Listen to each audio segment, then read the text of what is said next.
Trump, Donald Trump আমেরিকার president, তিনি আমাদের উপর 35% ট্যারিফ আরোপ করেছিলেন। সেই 35% ট্যারিফ থেকে এখন ট্যারিফ নেমে এসেছে 20%-এ। সেটা সরকারের বড় সাফল্য হিসাবে বিবেচিত হচ্ছে। কিন্তু সরকারের বড় সাফল্যকে আমরা বড় সাফল্য বলতে পারতাম যদি এই নিয়ে সরকারের মধ্যে নানা ধরনের ঢাক ঢাক গুড়গুড় না থাকতো। সরকার কিন্তু এই আলোচনার জন্য, এই সাফল্যের জন্য সাবাসী দিচ্ছে এখন বাণিজ্য উপদেষ্টা থেকে, কিন্তু সেখানে অনেকদিন ধরে নিরাপত্তা উপদেষ্টাও ছিলেন। তিনি নাকি অনেক কথা বলেছেন এবং সেইটার মধ্যে নাকি নানা ধরনের গোপনীয়তাও ছিল। সেই গোপনীয়তার কারণে এবং গোপনীয়তা ভঙ্গ করার কারণে একজনের চাকরিও চলে গেছে। সেটা কেন গেছে, কিসের বিনিময়ে আমরা 35% থেকে 20% পেলাম, সেটা এখন অবশ্য আমরা জানতে পারছি না। প্রধান উপদেষ্টার প্রেস সচিব অবশ্য বলছেন কোনো ধরনের সামরিক চুক্তি তিনি করেন নাই। এখন তিনি তো আসলে অনেক জ্ঞানী মানুষ, তার কথা মানে মানে মানে একটা স্পিন ডক্টর বলে একটা কথা আছে, সেরকম একটা স্পিন ডক্টর, মানে উনি চুক্তি করেন নাই এই কথা হয়তো ঠিকও হইতে পারে, হয়তো উনি মেমোরান্ডাম অফ আন্ডারস্ট্যান্ডিং করছেন, হয়তো উনি এমন একটা কিছু করছেন যেটা চুক্তি ছাড়া অন্যরকম নাম দেওয়া হইতে পারে, আমরা জানি না। তো ঠিক আছে, বেনিফিট অফ ডাউট হিসাবে আমরা ডক্টর ইউনূসকে কিছু পয়েন্ট দেই যে ডক্টর ইউনূস হচ্ছে 35% থেকে 20% কমাইতে পারছেন ট্যারিফ আমেরিকার বাজারে, তার জন্য আমাদের ব্যবসা বাণিজ্য বড় বিপদে পড়বে না, সেইটা কেউ কেউ দাবি করতেছেন। আপনি আমাদের ধন্যবাদ জানবেন ডক্টর মোহাম্মদ ইউনূস, আপনি আমাদের ধন্যবাদ জানবেন জনাব বাণিজ্য উপদেষ্টা জনাব বশির, এবং আপনি আমাদের ধন্যবাদ জানেন, কিন্তু আমাদেরকে একটু ভালো করে জানায়েন যে আসলে কিসের বিনিময়। আমি আবারও বলি, 35% থেকে যে 20%-এ আনলেন, কিসের বিনিময়, কোনো কিছু বিনিময় করতে হয়েছে কিনা সেটা একটু ভালো করে একটু জানায়েন। এবার আমরা দেখি যে সরকার প্রধান হিসাবে এই 1 বছর আপনার কেমন ছিল প্রফেসর ডক্টর মোহাম্মদ ইউনূস, প্রিয় অধ্যাপক, প্রিয় স্যার, প্রিয় শান্তিতে নোবেল বিজয়ী।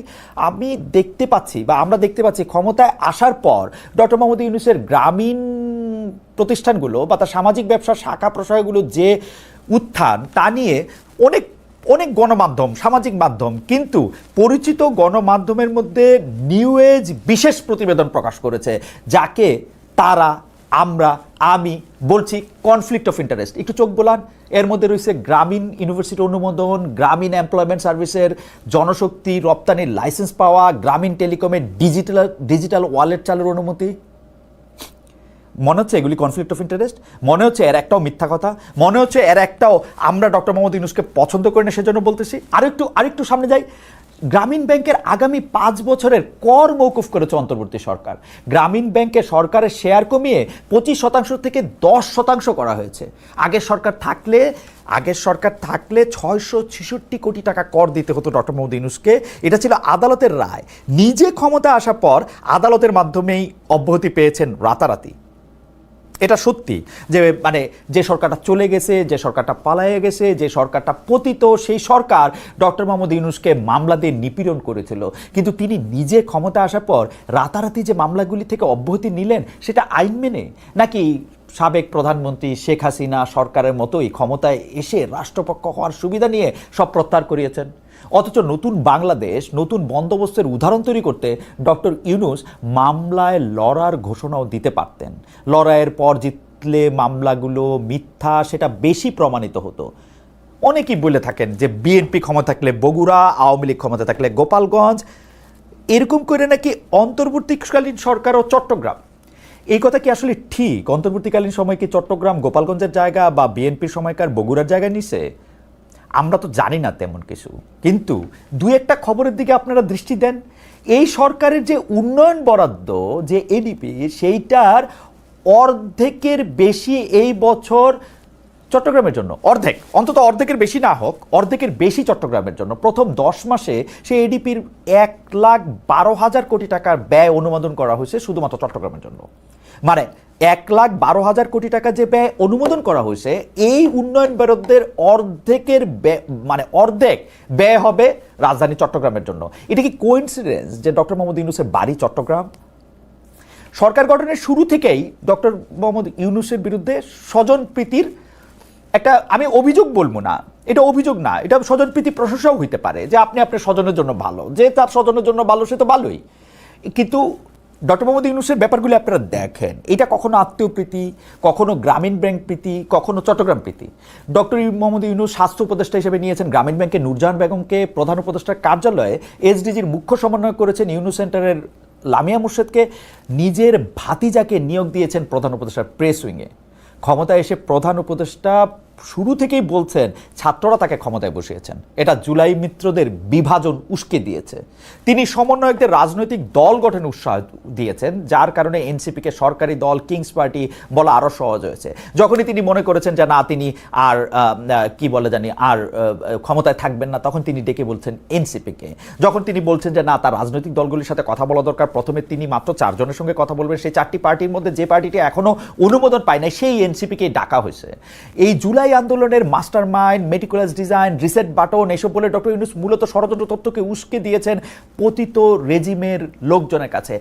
এইটার ফল আমরা আজকে দেখতে পাচ্ছি। আজকে আমরা দেখতে পাচ্ছি কখনো নাহিদ বনাম সাদিক কায়ুম, কখনো আসিফ বনাম আর্মি, কখনো উমুক বনাম তুমুক, এগুলি একজনের বিরুদ্ধে। মাহফুজ সাহেব এই সরকার একজন উপদেষ্টা, তার কথাই আপনি ধরেন, তিনি একটা স্ট্যাটাস দিলেন এরকম, নতুন একটা রাজনৈতিক দল বা তার সার্কেলকে ইঙ্গিত করে বললেন, একদম স্পষ্ট, ইঙ্গিত না একদম স্পষ্ট করে বললেন যে এদের সবাই যখন খাই খাই করতেছে একজন শুধু না খায়া রয়েছে, সেই জন্য তার বিরুদ্ধে অভিযোগ করা হয়েছে। পরে আবার তিনি এটা আবার বাদ দিলেন। এই যে কথিত মাস্টার মাইন্ডকে সামনে নিয়ে আসার বিষয়টা এই বিএনপি জামায়াত সহ জুলাই আন্দোলনের অন্য কোনো স্টেক হোল্ডার পছন্দ করে নাই। কোনো অস্থায়ী সরকার, তত্ত্বাবধায়ক সরকার, খেয়াল করেন, কোনো অস্থায়ী সরকার, তত্ত্বাবধায়ক সরকার, জরুরি অবস্থা সরকার কখনোই জাতীয় নির্বাচন নিয়ে কোনো অনিশ্চয়তা তৈরি করে নাই। ডক্টর মোহাম্মদ ইউনূস অনিশ্চয়তা তৈরি করতেছে না, কিন্তু তিনি কেমন যেন একটা রেঞ্জ রাখেন, ডিসেম্বর থেকে জানুয়ারি, এপ্রিল মাস, ফেব্রুয়ারি মাস, সেটা আবার কার সাথে কথা হইলে কিরকম, সংস্কারের পরে আবার সংস্কার কমিশনের সাথে কথা না কয়েই কিন্তু তারপর আবার এটা তিনি বলেন। আসলে যখন যেইখানে বৃষ্টি হচ্ছে তখন সেখানে ছাতা ধরার একটা প্রক্রিয়ার মধ্যে তিনি আছেন। মানে আবার আরেকটা জিনিস খেয়াল করেন যে ধরেন যেই সরকার, আগের সরকার, তাদের কিন্তু এক ধরনের ভালো পিয়ারের দরকার আছে, কারণ তারা জনগণের কাছ থেকে ভোট পাবে না, ভোটের জন্য যাবে না। তাদের যত বেশি ভালো পাবলিক রিলেশনস, যত বেশি ভালো কথা বলা যাবে, তত তাদের জন্য এরকম সুবিধা। সেই জন্য তারা পিআর উইংকে খুব স্ট্রং করে। ডক্টর মোহাম্মদ ইউনূসের কি আসে যায়, উনি কেন এরকম পপুলিস্ট হতে চান, তিনি কেন পিআর দিয়া শুধু ভালো হতে চান? এমন পপুলিস্ট কথা এমন অনেক সময় তিনি বলেন যেগুলির মধ্যে দিয়ে পরে তিনি এর করতেও পারেন না, এর থেকে আবার ফিরাও আসেন। গত বছর ঈদের সময়, গত বছর না মানে 1 বছর হয় নাই আর কি, এরকম একটা সময় ঈদের সময় রোহিঙ্গারা আগামী ঈদ ওইখানে করবে এরকম কথা মনে আছে তো, এখানে একটা করিডোর করবে এই কথা নিয়ে তারপর অনেক যখন আলোচনা হয়েছে তখন তিনি বললেন সবাই নাকি সর্বত মিথ্যা কথা বলতেছে। জাতীয় নির্বাচন নিয়ে কথায় আসি, জাতীয় নির্বাচন নিয়ে আসলে জাতীয় নির্বাচন নিয়ে এক ধরনের মানে আমরা জাতীয় নির্বাচন নিয়ে এক ধরনের আমি এটাকে কেমনে বলি, জাতীয় নির্বাচন নিয়ে এক ধরনের অনিশ্চয়তার কথা আমি কেন বললাম, কারণ হচ্ছে অনেক মানুষই এই প্রশ্ন করতেছে নির্বাচন কি যথাসময়ে হবে। সরকারের প্রেস উইংয়ে 100 বার কইতেছে ডক্টর মোহাম্মদ ইউনূস যেটা বলছেন তার বাইরে যাবেন। এখন ডক্টর মোহাম্মদ ইউনূস আসলে কি বলছেন? জাতীয় নির্বাচনের মাধ্যমে ক্ষমতা হস্তান্তরের জন্য তিনি টাইমলাইনটা কি ঠিক করছেন? তিনি কি আসলে নির্বাচন চান, ক্ষমতা ছাড়তে চান? সবশেষ তিনি মানে কিছু পলিটিক্যাল পার্টিদের সাথে আলাপ কইরা সেই পলিটিক্যাল পার্টি আইসা ঘোষণা করলেন 4-5 দিনের মধ্যে একটা খুব গুরুত্বপূর্ণ ঘোষণা আসবে, নির্বাচনের তারিখই আসবে, এরকমই বলা যেতে পারে। কিন্তু সেই ঘোষণা কিন্তু প্রেস উইং বললো না, এবং প্রেস উইং নাও করলো না যে না এরকম কোনো আলোচনা হয় নাই। আমরা কিন্তু 4-5 দিন পার হয়েছে, আমরা কিন্তু এখনো কিছু জানতে পারে নাই। বিএনপি যখন ডিসেম্বরের নির্বাচনের দাবিতে চাপ দিচ্ছিল তখন ডক্টর ইউনূস এনসিপি নেতাদের ডেকে বললেন তিনি ক্ষমতা থেকে সরে যেতে চান। এনসিপি নেতাদের ক্যাবিনেটেও বিষয়টি তুলেছিলেন। এইগুলি আচরণ কি সরকারি, মানে আবার লন্ডনে গিয়া আরেকটা পার্টির মানে জনাব তারেক রহমানের সাথে উনি দেখা করে আইসা বললেন ইলেকশন হইলে ফেব্রুয়ারিতে হইতে পারে। আবার বিদেশি সাংবাদিকদেরকে যখন তিনি মানে কেন তার এই সংস্কার প্রস্তাব, কেন এইসব তার ভালো ভালো কথা তিনি পলিটিক্যাল পার্টির কাছে ছেড়ে দেন না, এই প্রশ্নের উত্তরে তিনি বিদেশিকে বলে আসলেন বাংলাদেশের লোকজন আসলে এত বেশি কেয়ার করে না কার নির্বাচনের ইশতেহার কেমন, বাংলাদেশের লোকজন কেয়ার করে হচ্ছে কে টাকা দিতেছে তাকে ভোট দিয়ে দেয়। সত্যি আপনি এরকম মনে করেন? মানে যে টাকা দিতেছে তার এরকম ভোট দিয়ে দেয়? আমার ধারণা আপনি এরকমই মনে করেন, এবং এই মনে করাটা মানে আমি যে আপনাকে খুব বাদ দিয়ে দিব যে না বাংলাদেশের মানুষ কোনোদিন টাকা দেয় ভোট দেয় না, ভোট বাংলাদেশের মানুষ পবিত্র আমানত মনে করে, এইটা আমি মনে করতে পারি না। মনে হয় আপনি ঠিকই বলতেছেন। এখন পলিটিক্যাল পার্টিগুলি তো এই কাজই করবে, তাই না? টাকা দিবে, বাংলাদেশের লোকজন তো এমনই, তাই না? টাকা দিয়ে ভোট দিয়ে দিবে, তাহলে ভোট দিয়ে না, আপনিই থাকেন। আপনি থাকেন, আপনি আপনি আপনি তো ভালো দেশ চালাতেছেন, কিন্তু ভালো দেশ কি চালাইতেছেন আসলে? যেসব বাংলাদেশি লোকজনের কাছে আপনি সাক্ষাৎকার দিচ্ছেন, এর মধ্যে প্রধান হচ্ছে নিউ এজের সম্পাদকের সঙ্গে সে সাক্ষাৎকার।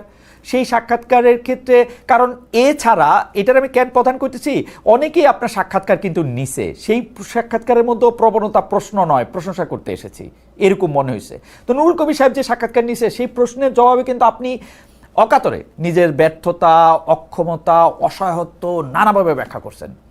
এই এক বছরে আপনি ডক্টর মোহাম্মদ ইউনূস একটু তাকান, আপনি পৃথিবীর সব দেশ মানে আপনার আগের আরেকজন বাঙালি নোবেল পাইছিলেন যার নাম রবীন্দ্রনাথ ঠাকুর, ইনি আমি শুনছিলাম 18 বার নাকি 20 বার এই পৃথিবী প্রদক্ষিণ করছেন। আপনি মনে হয় কয়েকশো বার পৃথিবী প্রদক্ষিণ করছেন, তাই না? আপনার তো পৃথিবীর কোনো দেশে থাকার জন্য, যাওয়ার জন্য আপনার আলাদা কোনো আগ্রহ থাকার মানে কথা না আর কি, জাস্ট খালি বিদেশে ঘোরার জন্য। কিন্তু এই এক বছরে আপনি বিদেশ সফরে যে গেছেন, এর মধ্যে 10 বারের বেশি গেছেন। এর মধ্যে রাষ্ট্রীয় সফর আছে, আবার কিছু সফর আমার দেখে মনে হয়েছে ব্যক্তিগত পুরস্কার নেওয়া, মাঝারি মানের কিছু সরকারি রাষ্ট্রীয় কর্মকর্তাদের সাথে অংশগ্রহণ করা, এনজিও ধারার কিছু সম্মেলন ইত্যাদি ইত্যাদি। এগুলিকে রাষ্ট্রীয় সফর হিসাবে দাবি করছে অন্তর্বর্তী সরকার, কিন্তু এগুলি কি আসলে রাষ্ট্রীয় সফর ছিল কি না সেটা নিয়ে আমাদের ঘোরতর সন্দেহ আছে। এবং আপনি কিন্তু একটা বিশাল প্রেস উইং নিয়ে আপনি বিদেশে যান, এবং এই প্রেস উইংয়ের কাজ থাকে হচ্ছে আপনাকে সবচেয়ে ভালো দেখানো। এর মধ্যে আমরা নিশ্চয়ই ভুলা যায় নাই, সবচেয়ে সমালোচিত হলো লন্ডনে গিয়ে ব্রিটিশ প্রধানমন্ত্রীর সাক্ষাৎকার না পাওয়া। আপনার প্রেস উইং প্রথমে বলছিল যে তিনি কানাডা চলে গেছেন, আবার সেই রাষ্ট্রীয় সফরের নামে আপনি আসলে তখন বিএনপির প্রধানের সাথে বৈঠক করে আসছেন। মানে ডক্টর মোহাম্মদ ইউনূসের আমি আসলে মানে আমি জিনিসটা কীভাবে বলি, ডক্টর মোহাম্মদ ইউনূসের থেকে আমাদের আশা আসলে অনেক অনেক অনেক অনেক গুণ বেশি ছিল। কিছু কনফ্লিক্ট অফ ইন্টারেস্টের কথা আমি বললাম, ডক্টর মোহাম্মদ ইউনূসের এগুলি দরকার ছিল না। ডক্টর মোহাম্মদ ইউনূসের অনেকে বলে থাকেন, কেউ তার সাপোর্টাররা বলতেছেন আমারে যে ভাই উনি তো কয়দিন পর অবসরে চলে যাবেন, অবসরে যাওয়ার পরে উনি যেসব কাজ করবেন সেই কাজগুলি নাইলে তিনি গুছাইতেছেন, তো এতে কী অসুবিধা হয়েছে? ভাই ডক্টর মোহাম্মদ ইউনূসের কি কাজের অভাব? তিনি কাজ করতে চাইতেছেন। 80 বয়সের বেশি, 82-83 বছর বয়সের একজন প্রবীণ মানুষ, সারা পৃথিবীতে চেনা মানুষ, তিনি এগুলি করবেন? এইটা যে কনফ্লিক্ট অফ ইন্টারেস্ট সেটা তিনি বুঝবেন না। তিনি বলেন যে গ্রামীণ হচ্ছে তিনি তো গ্রামীণের মালিক না, তো তিনি তো গ্রামীণের ট্রাস্টি। গ্রামীণে একটা লোকের নিয়োগ হয় তার চাওয়া ছাড়া, আপনি আমার বলেন তো গ্রামীণের মালিক হওয়া কাকে বলে? মানে কেন? মানে গ্রামীণের নামে আপনি যখন একটা ম্যান পাওয়ার প্রতিষ্ঠান নেন, একটা ইউনিভার্সিটি নেন, একটা ইয়ার মধ্যে নিজে সাইন করেন, ডক্টর মোহাম্মদ ইউনূস আপনি কি বুঝতে পারেন যে এটা একটা কনফ্লিক্ট অফ ইন্টারেস্ট হয়? ডক্টর মোহাম্মদ ইউনূস আপনি প্রায়ই বলে থাকেন যে সুযোগ হেলায় হারানো যাবে না। নিজেকে একজন আদর্শ শাসক হওয়ার, শাসক হিসেবে আদর্শ মডেল হওয়ার সুযোগ আপনি হেলায় হারাইতেছেন না।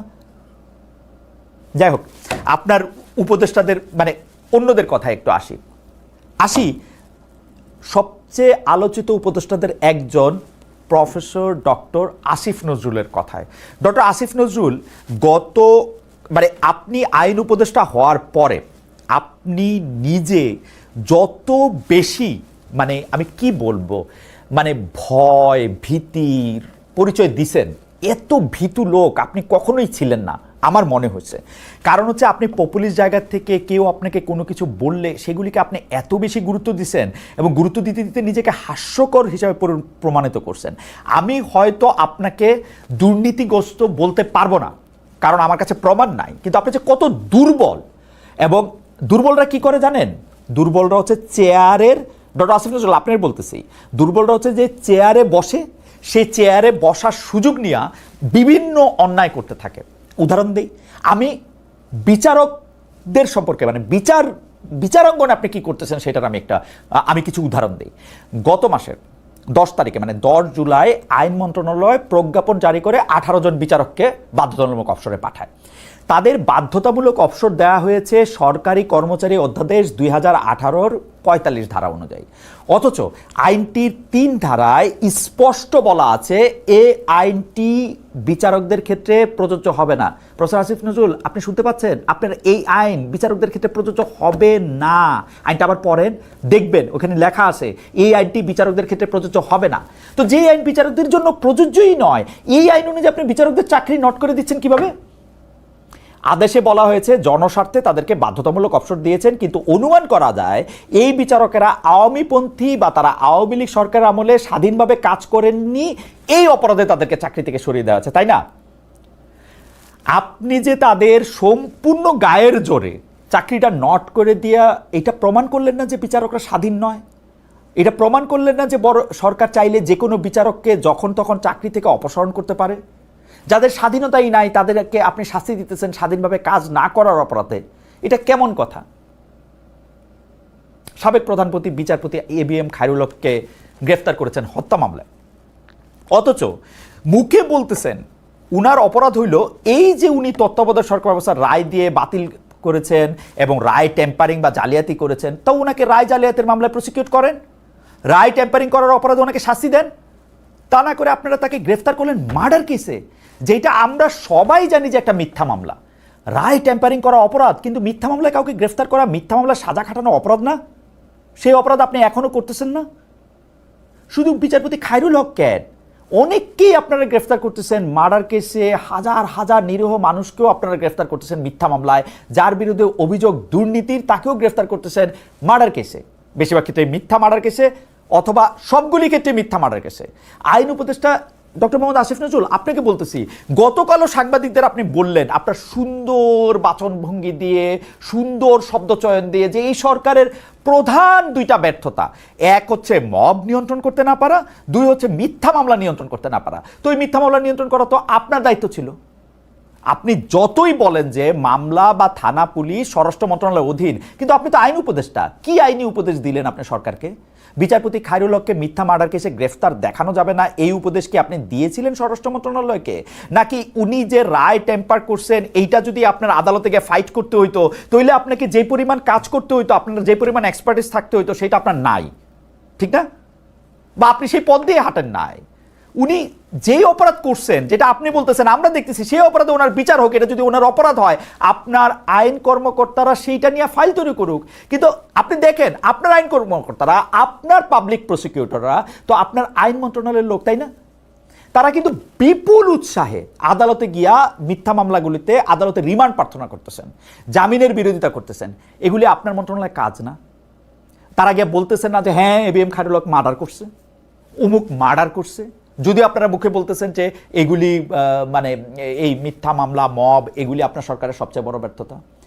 সবচেয়ে আবার বলি, সম্পূর্ণ বেআইনিভাবে 18 জন বিচারককে বাধ্যতামূলক অবসর দিয়া, চাকরি নট করে দিয়া, কিরকম ভয়ের আবহাওয়া আপনি তৈরি করছেন বিচারকদের মধ্যে, আপনার কোনো আইডিয়া আছে?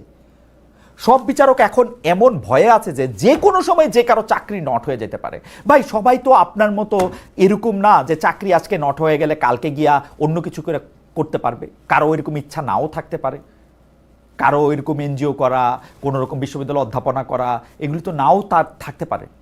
তো এই ভয় নিয়ে এই কোনো বিচারক স্বাধীনভাবে কাজ করতে পারে? কোনো একটা মিথ্যা মামলাতেও ন্যায় বিচার করতে পারবে? আপনি দেখেন উচ্চ আদালতে, একটু আপনি খেয়াল করে দেখেন, উচ্চ আদালতে বিচারক নিয়োগ সংক্রান্ত একটা অধ্যাদেশ আপনারা জারি করেছেন। সেই অধ্যাদেশের আওতায় উচ্চ আদালতের বিচারক বাছাই করার জন্য একটা কমিটিও গঠন করে দিয়েছেন।